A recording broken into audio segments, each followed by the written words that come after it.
Fala nação, tudo beleza? Antes de começar o vídeo, queria só pedir a vocês que curtem o nosso conteúdo, que façam algo bem importante que vai nos ajudar muito, que seria se inscrever em nosso canal, ativar o sino para não perder nenhuma novidade, deixarem um like para o YouTube entender que vocês curtiram o vídeo e querem continuar recebendo conteúdo como esse, e por fim, que vocês comentem também o que vocês acharam. Isso vai contribuir bastante para o crescimento do nosso canal e para a gente continuar trazendo conteúdo de qualidade para vocês. Feito isso, vamos pro vídeo. Mas nos bastidores, tensão. O Flamengo mandou recado para a CBF e o Pedro Henrique Torre traz todo o dia do Flamengo para você. Fala pessoal, tudo bem? Aqui no Maracanã, depois de conquistar a vaga na final da Copa Libertadores, o Flamengo voltou as atenções para o Campeonato Brasileiro e foi avassalador. 3-0 sobre o Atlético Paranaense, resultado construído ainda no primeiro tempo, e uma vitória que levou o Flamengo aos 38 pontos, manteve a distância de 11 pontos para o líder Atlético Mineiro, o Flamengo que sonha com um tricampeonato consecutivo do Brasileiro. O Flamengo começou, como eu disse, avassalador, logo nos 10 primeiros minutos, pressionando demais o Atlético Paranaense, e aí fez logo 2 gols. Everton Ribeiro, num chute de Andrés Pereira, ele pegou o rebote, chute que bateu na trave, ele pegou o rebote, fez 1-0, e aí logo em seguida, naquela jogada basicamente já ensaiada, Gabigol cruzando da direita, cabeçada de Bruno Henrique, 2-0 para o Flamengo, continuou pressionando, dominou basicamente o primeiro tempo inteiro. O Atlético Paranaense teve uma escapada ali, Carlos Eduardo sofreu um pênalti de Rodrigo Caio, mas a jogada foi anulada por conta de um impedimento no início do lance, assinalado pelo VAR. O Flamengo continuou dono da partida e aí no finzinho do primeiro tempo, um lance espetacular, um contra-ataque de manual. Bruno Henrique esticou para Gabigol e jogou para Arrascaeta, carregou a bola até a área do Atlético Paranaense, rolou para Andrés Pereira, teve boa atuação, fazer o 3-0 e a festa de mais de 7 mil torcedores que estiveram aqui no Maracanã para celebrar. O técnico Renato Gaúcho falou um pouquinho sobre essa partida do Flamengo aqui no Maracanã e a busca pelo tricampeonato consecutivo brasileiro. O sonho do treinador é que a equipe possa jogar sempre dessa forma que nós jogamos no primeiro tempo, mas é impossível pelo ritmo.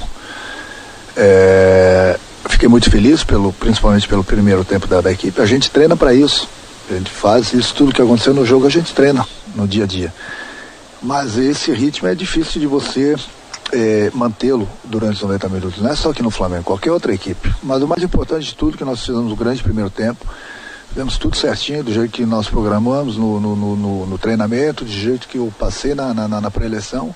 Importante é a cada jogo a gente buscar os 3 pontos e ver o que vai acontecer. Agora a gente trabalha para ganhar o Campeonato Brasileiro. É um feito inédito, tricampeonato. É difícil, mas não é impossível. É difícil para todo mundo. Na tela para vocês, dono do ataque do Flamengo, dos últimos 8 gols, Rodrigo Bueno, 5 do Bruno Henrique, Everton Ribeiro fez 1, Michael outro, Andrés Pereira, que está jogando também muito bem nessa sua chegada ao Flamengo, anotando o que seria o 8º, né? Dos 8 gols, 5 do Bruno Henrique. Fala um pouquinho da fase do BH. Olha, eu não entendo, sinceramente, como é que o Bruno Henrique não frequenta a seleção brasileira. Também não. Teve um tempo em que o Tite falava, não, só vou convocar 2 jogadores por clube. E aí ele tinha a opção do Gabigol, do Rodrigo Caio, do Everton Ribeiro. E ali era uma desculpa para você não levar o BH. Só que agora, né? Ainda mais, tudo bem, voltou aquela questão de data FIFA e o Campeonato Brasileiro não para. Mas o Bruno Henrique merece. A questão da meritocracia que o Tite fala tanto, é impressionante o que ele faz no Campeonato Brasileiro, na Libertadores, nos jogos decisivos, nas grandes partidas. O entendimento que ele tem com o Gabigol até facilitaria para o Gabigol na seleção, né, levar essa dupla, participação dos 2 nesse gol do Bruno Henrique. E essa jogada tá ficando clássica, hein, porque na Libertadores rolou um gol assim também do Gabigol cruzando para o Bruno Henrique no segundo pau. Sem querer comparar, claro, mas já comparando, né, guardadas as devidas proporções, mas o Bruno Henrique é o Cristiano Ronaldo, finaliza com a perna direita, finaliza com a perna esquerda, bom no cabeceio, no jogo aéreo, o cara tem velocidade, tem explosão, se precisa jogar um contra-ataque, ele faz, o cara tem boa técnica para resolver jogadas, né, um atleta inteligente, realmente é diferenciado, me perdoe o termo. Rodrigo, aproveitando que a gente tá vendo o gol do Andrés Pereira, vestiu a camisa e tá jogando como se estivesse no time há algum tempo, hein, Bueno? Vestiu a camisa e, olha, o pessoal já esqueceu do Gerson. Incrível, né? O Gerson tendo problemas lá no Olympique de Marselha com o Sampaoli e o Andreas Pereira parece, né, que estava naquele meio campo de 81, né, com Andrade, Adílio e Zico. Como ele entra ali com um toque simples, Marcos, participação no primeiro gol, né, com bola na trave, ele finaliza bem, aquele volante que chega na área, pisa, já que ele é tão europeu, a gente fala tanto de box to box, cabe muito bem para ele. E fez esse gol em contra-ataque. Você vê a velocidade, né? Como ele tem recursos. Excelente contratação do Flamengo para manter o patamar sem o Gerson. O Bueno, pegando o gancho do campeonato agora de forma coletiva, o Atlético Mineiro eliminado da Libertadores reagiu com uma vitória difícil contra o Inter, que vinha bem, e o Flamengo amassou o Atlético Paranaense. Você diria que daqui a pouco a gente vai falar do Palmeiras também, mas nesse momento, dá para dizer que a disputa é entre os dois? Eu não tenho medo de dizer isso. Até porque eu já tinha dito algo parecido. Já algumas rodadas eu falei sobre polarização. Aquela rodada do retorno que foi crucial, que era o confronto de Flamengo contra Palmeiras. Flamengo vence o Palmeiras em São Paulo, mesmo com o time modificado, mexido, com cheio de desfalques. E o Galo vence do Fortaleza, que é um outro time de G4 fora de casa. Ali já estava desenhado esse cenário de Galo e Flamengo. E aí vem essa rodada, né? Flamengo e Galo confirmam seus favoritismos, né? Vencem seus adversários com um pouco mais de dificuldade ou não, e o Palmeiras tropeça em casa diante do Juventude. Então está muito claro que o Palmeiras é um time com um viés de Copa, né? O Abel tem muito disso, o Renato também tem. Só que o Renato, pelo menos no discurso, vai empurrar isso até onde der. Não é certeza que ele vai ganhar os 2 jogos atrasados, mas o Flamengo não pode ser nunca descartado na briga pelo título, porque ainda é o melhor time do país. A gente já vai falar da polêmica do Flamengo com a CBF, Landim falou sobre o tema, Renato Gaúcho também, mas por falar em Renato Gaúcho, Rodrigo Bueno, como você definiria a marca desse Flamengo na gestão Renato Gaúcho? O que mudou quando você pensa nessa equação, o que vem na sua cabeça? Simplicidade. Ele resgatou um pouco do futebol do Jesus, que se perdeu na era Domi, que também ficou um pouco perdido com o Rogério Ceni. O Flamengo naturalmente vai ser um time ofensivo, os jogadores dele são para isso. A estrutura é basicamente a mesma. O time do Flamengo que jogou contra o Barcelona tem 8 jogadores que atuaram na final contra o River. Então a estrutura, a base é a mesma, são poucos jogadores que saíram, Pablo Mari, Rafinha e o Gerson, né? Então não tem muito mistério. E o Renato Gaúcho, acho que com simplicidade, com o jeito dele, né? Tá dando camisa, tentando na medida do possível repetir o esquema, a fórmula que deu certo com Jesus. Só que está cada vez mais difícil para ele conquistar o brasileiro. Tem a chance grande na Libertadores, está na final, e na Copa do Brasil está na semifinal. A gente já vai mostrar para vocês a classificação, fãs de esporte, aqui no Sport Center, mas antes eu citei o que disse o Landim. Só para retomar, houve aquela história, o acordo de que nas datas FIFA haveria uma paralisação no campeonato dos times que tivessem jogadores envolvidos. Jogadores fizeram um abaixo-assinado porque não queriam Brasileirão, Copa do Brasil, terminando perto do Natal, e a CBF voltou atrás. Landim falou. Se fala tanto de isonomia, se fala tanto de equilíbrio da competição, de valorização das competições nacionais, é realmente, vamos dizer assim, inaceitável numa condição como a que nós estamos tendo hoje no Brasil, né? Com um calendário apertado, a gente se dá o luxo de poder não parar o campeonato, né? E durante esse período, sabendo que a gente vai ter datas comprimidas também no próximo ano. É mais problemático ainda quando a gente sabe que o Flamengo tem se envolvido, vamos dizer assim, em algumas lutas importantes ao longo desses anos, né?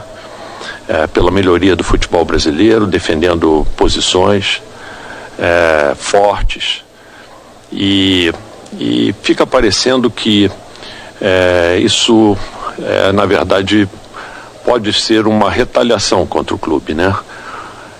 Não da CBF com a qual a gente tem conversado no dia a dia, mas de uma outra CBF que a gente não consegue enxergar, né?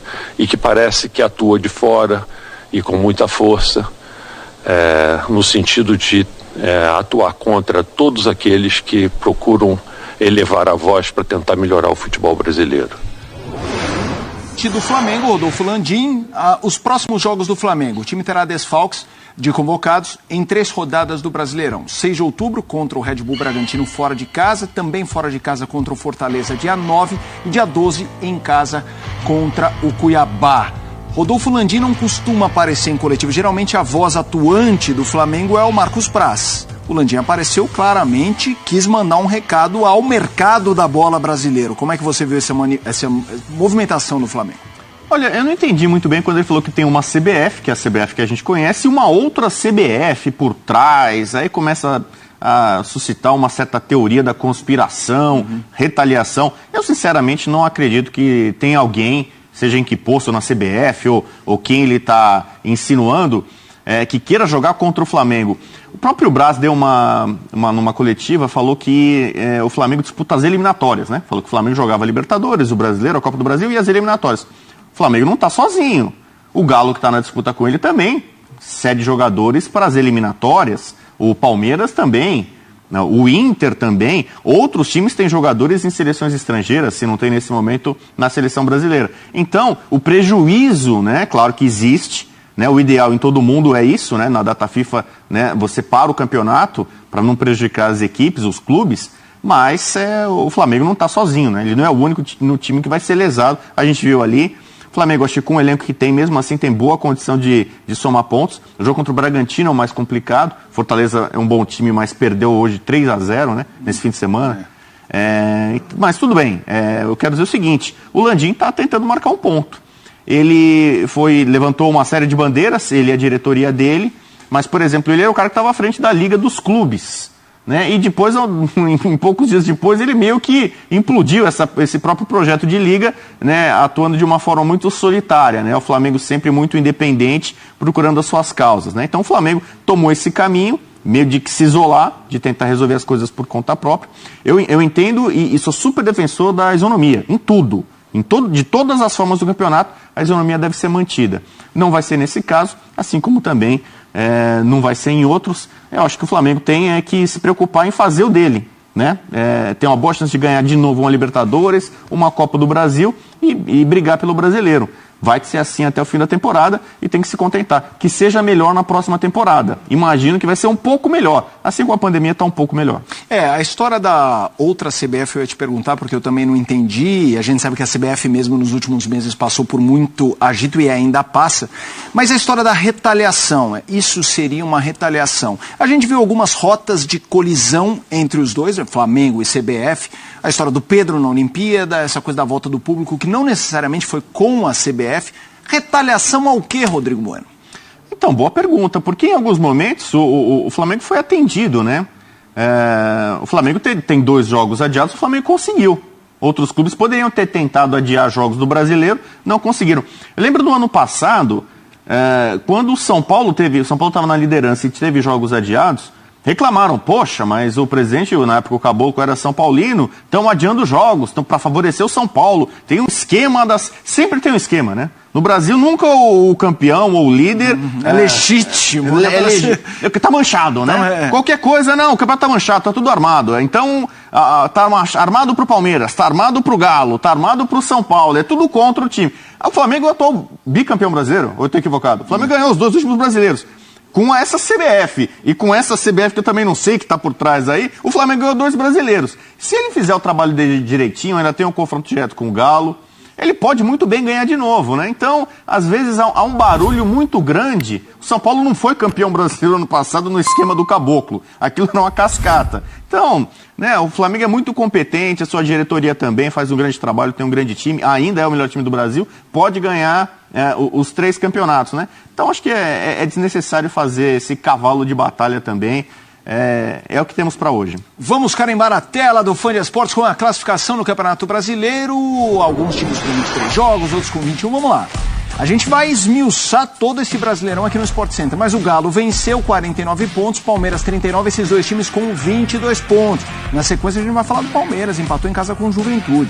Flamengo, 38 pontos com 2 jogos a menos, ou seja, caso vença os 2, chega a 44. Ficaria, a distância seria de 5 pontos no melhor dos cenários para o Flamengo. Com um confronto direto, Flamengo de mandante.